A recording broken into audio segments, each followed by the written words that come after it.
Friends, now let us see a next topic, conformation and chemical properties. Friends, in previous lecture, we have discussed about the relation between conformation and physical properties, and we have studied the relation of conformation with the acid strength, physical properties like refractivity, boiling point, density, enthalpy, adsorption. All these properties are affected. One more is the dipole moment. All these physical properties are depends on the conformation. As conformation changes, these physical properties also changes. Now, what about the chemical properties? Chemical properties means what is the effect of different conformations on the chemical reaction, on the rate of the reaction, attack of nucleophile on the reaction center. That means the overall rate of reaction how affected by the change in the conformation is studied, and that means the chemical properties. Now, the conformation chemical properties are depends on the conformation. As a molecule changes, as a molecular shape changes, conformation changes, chemical properties also changes. For that purpose, the one question is in front of you most of the time. Ask an examination. The alkaline saponification of both yohimbine and corylanthanine use yohimbic acid, and a reesterification of both produce yohimbine and not corylanthanine. Let us try to understand this question. This is the structure of yohimbine and corylanthanine. See here, this is the planar structure, and 5 rings are there, A, B, C, D and E, and the R is equal to, if R is equal to ester and R1 is equal to H, then the molecule is called as yohimbine. And if R is equal to H and R1 is equal to ester, then the molecule is called as corylanthanine. And the question is that the alkaline saponification. Alkaline saponification means basic hydrolysis. Hydrolysis takes place in a basic medium. Hydrolysis of a ester in a basic medium, that is in presence of NaOH or KOH. This is called as saponification reaction. The alkaline saponification of both yohimbine and corylanthanine gives yohimbic acid, gives only single product, yohimbic acid, and reesterification of both produce yohimbine, only yohimbine and not the corylanthanine. This is the question. Now let us see this diagram. So what is this? If you I draw this part structure. I have written only ring D and E. The first ring is a D, second ring is a E. Remember, D and E. I have written these two. This is the nitrogen, and this is ring residuum. This is ring residuum. Now here this R group. This R group is equal to COCH3. This is yohimbine. Why? Because R group is there here. R is equal to COCH3, and the ester group is alpha oriented. Ester group is alpha oriented means this is a yohimbine. And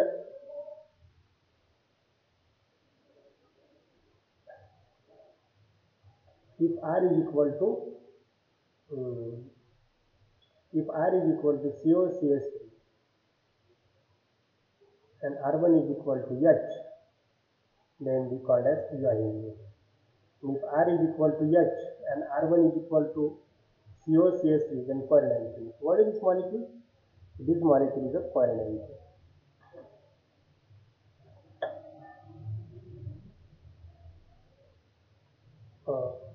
1 minute. Okay. See here. So what is this? This molecule is a urine. R is equal to H. That is beta oriented beta. What is beta oriented? Beta oriented is H, and alpha oriented is a ester. That is R1 is alpha oriented. That means R1 is alpha oriented ester. So this is a urine molecule. So if hydrolysis is carried out in presence of NaOH, formation of an acid. So ester changes to acid, and further re-esterification again gives same molecule, that is the urine. And quercetin. What is the difference between quercetin and urine? Here in case of quercetin, R is equal to ester. That is, ester is a beta oriented and H is a alpha oriented here. Here H is there, alpha oriented. This molecule is quercetin. So these two are isomer. In case of urine, ester is alpha oriented. In case of quercetin, ester is a beta oriented. And if you carry out same reaction, that is the hydrolysis reaction in presence of base, formation of acid. But acid here equatorial oriented. So what is happened? So here hydrolysis takes place, but before hydrolysis one more step is there, that is the epimerization. So epimerization means base abstract this proton, enolization takes place, and again during ketonization the stereochemistry of chiral center changes, beta oriented ester group becomes alpha oriented, and then further hydrolysis takes place to form the acid. So why this happened? And to form the yohimbine, and further esterification of yohimbine, again formation of this yohimbic acid. So this is a yohimbic acid, and again esterification of yohimbic acid, formation of yohimbine. So student friends, so what is the reason why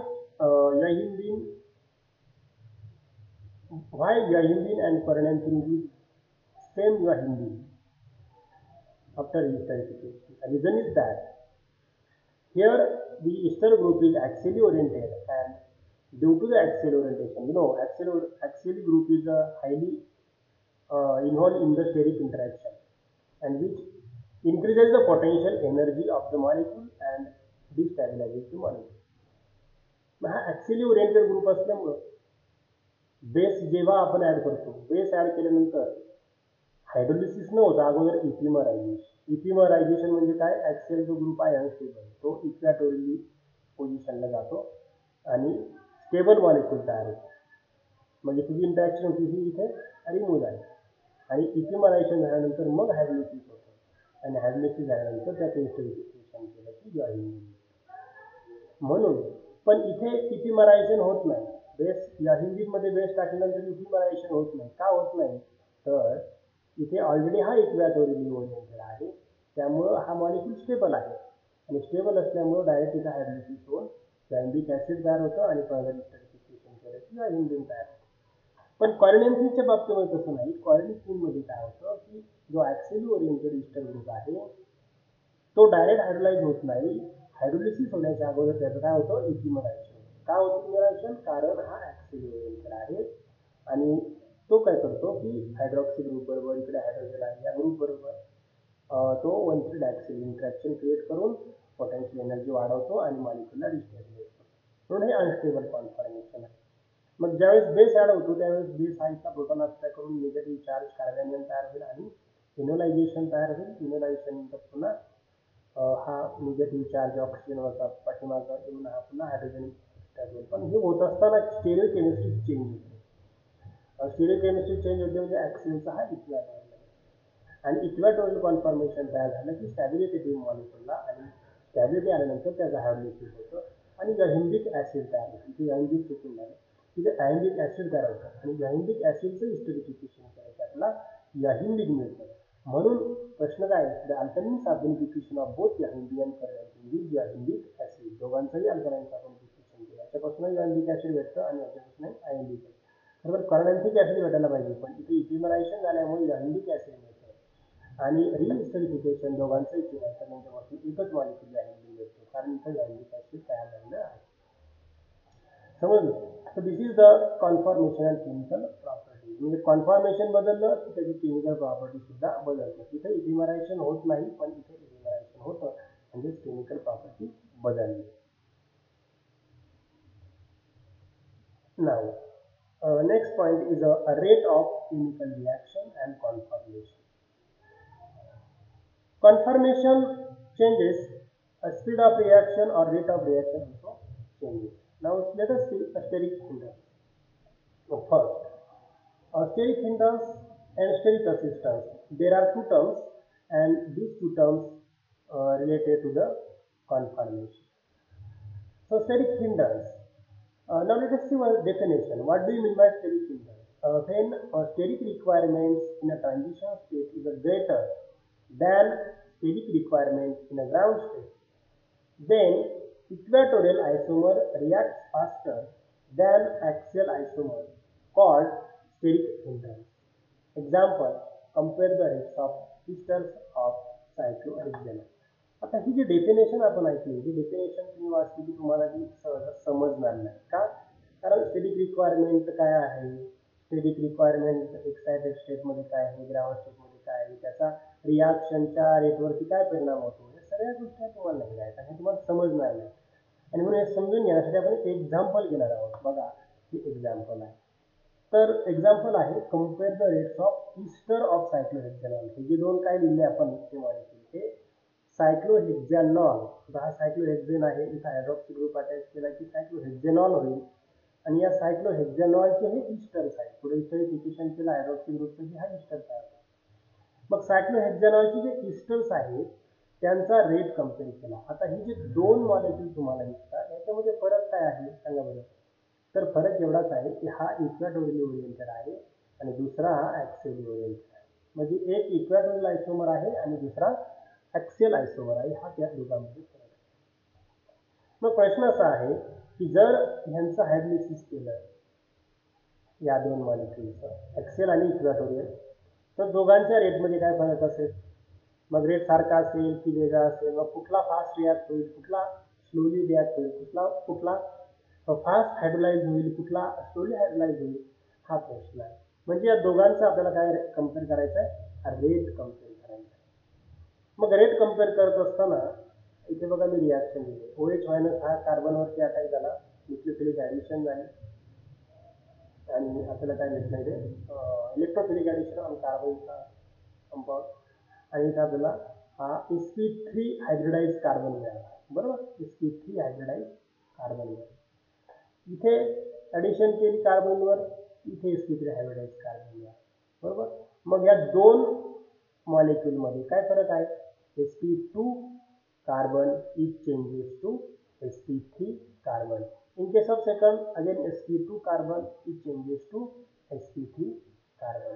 तर माझा साधा प्रश्न असा असेल तुम्हाला की हा आहे रिॲक्टंट, हे दोन्ही मॉलिक्यूल आहे रिॲक्टंट मॉलिक्यूल आहे, आणि रिॲक्शन झाल्यानंतर प्रोडक्ट आहे. मग रिॲक्टंट आणि प्रोडक्टमध्ये स्टेरिक हिंड्रन्सचा जर विचार केला तर रिॲक्टंट साईडला जास्त स्टेरिक हिंड्रन्स असेल की प्रोडक्ट साईडला जास्त हिंड्रन्स असेल? ऑब्विसली प्रोडक्ट साईडला जास्त स्टेरिक हिंड्रन्स असणार आहे. का? कारण sp2चं कन्व्हर्जन sp3 मध्ये आहे. मग स्टेरिक हिंड्रन्स वाढला, हा कुठल्या साईडला स्टेरिक हिंड्रन्स वाढला? तर प्रोडक्ट साईडला स्टेरिक हिंड्रन्स वाढला. मग आपण एका एनर्जी प्रोफाइल डायग्रामच्या सहाय्यानं याचा अर्थ समजून घेऊ. Now let us see the energy profile diagram. He energy profile diagram आपल्याला सर्व एक्सप्लेनेशन देते की ही स्टेरिक हिंड्रन्स आहे की स्टेरिक असिस्टन्स आहे. स्टेरिक हिंड्रन्स म्हणजे बघा, ज्यावेळेस रिॲक्शन होत असते आणि समोर ट्रान्झिशन स्टेटमध्ये जर जास्त क्राउडिंग वाढली तर रिॲक्शनचा रेट कमी होतो. म्हणून आपण इथं डेफिनेशन काय केली? When steric requirement in a transition state is greater than steric requirement in a ground state, then equatorial isomer reacts faster than axial isomer. Reaction होत असताना प्रोडक्ट साईडला म्हणजे ट्रान्झिशन स्टेटला जर स्टेरिक क्राउडिंग वाढली तर इक्वेटोरियल आयसोमर फास्टर रिॲक्ट होतो. ही diagram बघा, तुम्हाला ही डायग्राम बघा, ही आहे ग्राउंड स्टेट. या खालच्या ज्या दोन हॉरिझॉन्टल लाईन्स आहेत त्या ग्राउंड स्टेटच्या आहेत. कुणाची ग्राउंड स्टेट आहे? ही पहिली जी ग्राउंड स्टेट आहे ही सगळ्यात कमी एनर्जीला आहे. आपल्याला माहिती आहे कमी एनर्जी म्हणजे जास्त स्टेबिलिटी. आता ह्या दोन आयसोमरमध्ये जास्त स्टेबल पण आहे, तर इक्वेटोरियल आयसोमर हा जास्त स्टेबल आहे. का? कारण स्टेरिकली लेस क्राउडेड आहे, इकडे स्टेरिक इंटरॅक्शन नाही, म्हणून इथे ही लाईन असेल या इक्वॅटोरियल आयसोमरची. आता दुसरी हॉरिझॉन्टल लाईन ह्याच्यापेक्षा जास्त हाय लेवलला आहे इथे, तर ही असणार आहे ॲक्सियल आयसोमरची, कारण ॲक्सियल आयसोमर हा इक्वॅटोरियल आयसोमरपेक्षा जास्त अनस्टेबल आहे किंवा कमी स्टेबल आहे. आणि मग ह्या दोघांमध्ये डिफरन्स आला, त्या दोघांच्या डिफरन्सला आपण डेल्टा एफ म्हणूया. आणि हा डेल्टा एफ म्हणजेच काय, तर ground state difference between the equatorial and axial isomer. आता व्हेन NaOH ॲड केल्यानंतर काय होईल, ज्यावेळेस NaOH आपण ॲड करतो त्यावेळेस sp ॲडिशन झाल्यानंतर sp2 to sp3 कन्व्हर्जन होईल आणि क्राउडिंग वाढते. क्राउडिंग वाढलं की ट्रान्झिशन स्टेट अनस्टेबल होतं. मग ट्रान्झिशन स्टेट अनस्टेबल होत असताना आपण जसं इथे बघितलं, इक्वॅटोरियल आयसोमर ही आहे ट्रान्झिशन स्टेट. ट्रान्झिशन स्टेटमध्ये जेव्हा जाईल त्यावेळेस क्राउडिंग वाढेल, त्यामुळं एनर्जी इथून इथपर्यंत वाढेल. ॲक्सियल आयसोमर सुद्धा ग्राउंड स्टेटमधून ट्रान्झिशन स्टेटकडे जाताना क्राउडिंग वाढेल, क्राउडिंग वाढलं की एनर्जी वाढेल इथून इथपर्यंत. पण असं लक्षात येतं की हे जे अंतर आहे इक्वॅटोरियल आयसोमरचं ग्राउंड स्टेट पासूनचं ट्रान्झिशन स्टेटपर्यंतचं, ते कमी आहे पुन्हापेक्षा तर ॲक्सियल आयसोमरच्या अंतरापेक्षा. म्हणजे हे दोघांचं जर अंतर डेल्टा एफ स्टार आणि डेल्टा एफ स्टार जर कम्पेअर केलं तर delta F star is greater as compare to delta F star. असं का झालं, ही एनर्जी आणि ही एनर्जी हाय काय गेली, कारण ह्या ज्या दोन ट्रान्झिशन स्टेट्स आहेत या ट्रान्झिशन स्टेट आपल्याला कम्पेअर करणार. हे दोन स्ट्रक्चर यांच्याशी कोरिलेट करा. ही जी हॉरिझॉन्टल लाईन आहे ती या स्ट्रक्चरची आहे, ही हॉरिझॉन्टल लाईन जी आहे ती या स्ट्रक्चरची. हे दोन स्ट्रक्चर जर आपण कम्पेअर करत असला इथं क्राउडिंग आहे पण ॲक्सियल साईडला आहे. ॲक्सियल साईडला क्राउडिंग असल्यामुळं ही एनर्जी वाढते. आणि मग तुम्हाला माहिती आहे, मग याच्यामध्ये काय होतं की ग्राउंड स्टेटपासून तर ट्रान्झिशन स्टेटकडे जाण्यासाठी ॲक्सियल आयसोमरला जास्त एनर्जी लागेल, ग्राउंड स्टेटकडून ट्रान्झिशन स्टेटकडे जाण्यासाठी इक्वॅटोरियल आयसोमरला कमी एनर्जी लागेल आणि म्हणून इक्वॅटोरियल आयसोमर फास्ट रिॲक्ट होईल. इक्वॅटोरियल आयसोमर फास्ट रिॲक्ट होईल, फास्ट ट्रान्झिशन स्टेटकडे जाईल. ॲक्सियल आयसोमर स्लोली रिॲक्ट होईल, स्लोली ट्रान्झिशन स्टेटकडे जाईल. मग ही केस स्टेरिक हिंड्रन्सची आहे की स्टेरिक असिस्टन्सची आहे, हे कसं ओळखायचं, खूप सिंपल आहे. जेव्हा डेल्टा एफ हा delta F star minus F star पेक्षा कमी असतो त्यावेळेस स्टेरिक हिंड्रन्सची केस असते.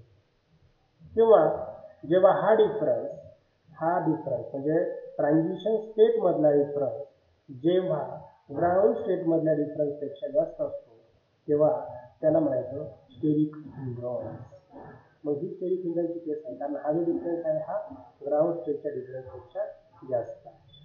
समजलं? So this is the steric hindrance. Now let us see another term related to this, that is steric assistance. Steric assistance चे definition काय करता येईल? The steric requirement of the ground state are greater than those of the transition state. In that case, crowding of the axial substituents is greater in the ground state. In this case, steric crowding around axial substituents helps to undergo fast rate of reaction called as steric assistance. बघा एक example इथे मी दिलेलं आहे. Steric assistance हा आहे इक्वॅटोरियल आयसोमर, हा आहे axial आयसोमर, axial OTS, इक्वॅटोरियल OTS. हे दोन आयसोमर जर आपण बघितलं तर ह्या दोन्ही ग्राउंड स्टेटला आहे आणि दोघांपासून एकच ट्रान्झिशन स्टेट तयार होते. ज्यावेळेस सॉलॉलिसिस होतं, सॉलॉलिसिस SN1 रिॲक्शनचं एक्झाम्पल आहे. ओटीएस निघून जाईल, हा ओटीएस निघून जाईल, SN1 टाईप रिॲक्शन आणि दोघांपासून कार्बोकॅटायन पावले सेल. तर ग्राउंड स्टेटमध्ये कोण अनस्टेबल आहे, तर ॲक्सियल आयसोमर अनस्टेबल आहे कारण स्टेरिक क्राउडिंग आहे. इक्वॅटोरियल आयसोमर स्टेबल आहे का, कारण स्टेरिक क्राउडिंग नाही. There is no steric crowding in case of equatorial isomer, steric crowding is present in case of axial isomer and therefore axial isomer is unstable as compared to equatorial isomer, and both gives the same transition state after solvency. See transition state here, correlate this with the reaction. So this is the equatorial isomer. This horizontal line जी लिहिली आहे equatorial isomer साठी आहे, ही दुसरी axial isomer. मग ह्या दोघांमध्ये जर आपण कंपेअर केलं की ॲक्सियल अनस्टेबल आहे म्हणून ॲक्सियल वरती आहे, इक्वॅटोरियल स्टेबल आहे, इक्वॅटोरियल खाली नाही. या दोघांमध्ये डिफरन्स काय झाला, डेल्टा एफ झाला. या लाईनला म्हणायचं डेल्टा Fe स्टार, या लाईनला म्हणायचं डेल्टा Fa स्टार. जेव्हा हे दोघांची फॉलोसिस होते तेव्हा सेम ट्रान्झिशन स्टेट फॉर्म होते, म्हणून एकच लाईन दिली जाते, सेम ट्रान्झिशन म्हणजे सेम एनर्जी लेवलला आहे. ग्राउंड स्टेट P आणि एक्साइटेड स्टेट E स्टारला, इक्वेटोरियलचे असेल तर E स्टारला डिनोट करतात. ॲक्सिसचे असेल तर E आणि ग्राउंड स्टेट आणि ट्रान्झिशन स्टेट A स्टारनं डिनोट करतात. बघा, ग्राउंड स्टेटमध्ये जो इक्वेटोरियल आयसोमर आहे हा, त्याचं सॉल्व्होलिसिस झाल्यानंतर त्याच्यापासून ट्रान्झिशन स्टेट जी तयार होते, तिथे इथे एनर्जी जास्त लागते, ॲक्सिसच्या बाबतीमध्ये कमी लागते. असं का होतं? कारण जेव्हा ग्राउंड स्टेटमध्ये आपण दोन आयसोमर असतो त्यावेळेस हा ॲक्सियल आयसोमर हा अनस्टेबल आहे आणि इक्वेटोरियल आयसोमर हा स्टेबल आहे. जेव्हा रिॲक्शन होते त्यावेळेस ही जी इंटरॅक्शन आहे ती प्रोडक्टमध्ये नाहीशी होते, रिमूव्ह होते. आणि म्हणून जो ग्राउंड स्टेटमध्ये जास्त क्राउडेड असेल त्याची ट्रान्झिशन स्टेटकडे जाण्याची टेंडन्सी ही जास्त फास्ट असेल, जो की ग्राउंड स्टेटमध्ये जास्त असेल. म्हणून ॲक्सियल आयसोमर हा अनस्टेबल असल्यामुळं हा पटकन ग्राउंड स्टेटकडे जाण्याची त्याची टेंडन्सी जास्त आहे. का? कारण ट्रान्झिशन स्टेटमध्ये गेल्यानंतर तो स्टेबल होते, म्हणून जो क्राउडेड आयसोमर ग्राउंड स्टेटमध्ये आहे तो फास्ट ट्रान्झिशन स्टेटकडे जाईल. त्यामुळे त्याला ट्रान्झिशन स्टेटकडे जाण्यासाठी जी एनर्जी कमी लागेल, म्हणून हा डिफरन्स कमी आहे, ही लाईन कमी आहे. पण इक्वेटोरियल आयसोमर हा ऑलरेडी ग्राउंड स्टेटमध्ये स्टेबल असल्यामुळं ट्रान्झिशन स्टेटकडे जाण्यासाठी त्या आयसोमरला एनर्जी जास्त लागेल. का? कारण ऑलरेडी त्याची टेंडन्सी ग्राउंड स्टेटमध्ये राहण्याचीच असणार आहे, ट्रान्झिशन स्टेटमध्ये जाण्याची असणार नाही, कारण ऑलरेडी तो ग्राउंड स्टेटमध्ये स्टेबल आहे, म्हणून त्याला एनर्जी जास्त लागेल, म्हणून हा डिफरन्स आहे. आणि म्हणून इथं जर आपण दोघांचा जर डेल्टा Fe स्टार आणि डेल्टा Fa स्टार यांच्यामध्ये कंपॅरिझन केलं तर delta Fe star is greater as compared to delta Fa star. Delta Fe star is greater, that means energy required to go from ground state to excited state is greater. म्हणजे the equatorial isomer हा slowly reacting, axial isomer हा fast reacting. मग ही steric असिस्टन्सची आहे की steric हिंड्रन्सची आहे, कसं ओळखायचं? आता एक आहे बघा, जेव्हा डेल्टा F हा difference delta Fa star minus Fe star या डिफरन्सपेक्षा जास्त असतो त्यावेळेस ही केस स्टेरिक असिस्टन्सची मानली जाते. मग हा बघा, ट्रान्झिशन स्टेटमधला डिफरन्स जेव्हा ग्राउंड स्टेटमधल्या डिफरन्सपेक्षा कमी असतो तेव्हा त्या केसला म्हणतात स्टेरिक असिस्टन्स. मग इथं ट्रान्झिशन स्टेटमधला डिफरन्स हा निग्लिजिबलचा कमी आहे, 0 आहे. ग्राउंड स्टेटमध्ये जास्त डिफरन्स आहे, म्हणजेच काय, ग्राउंड स्टेटमध्ये मॉलिक्यूल अनस्टेबल आहे, तो फास्ट या प्रमाणे ट्रान्झिशन स्टेटकडे जातो. So this is the steric assistance. So in this way, student friends, we have studied the relation between the conformation and chemical properties. We will stop here. Thank you very much.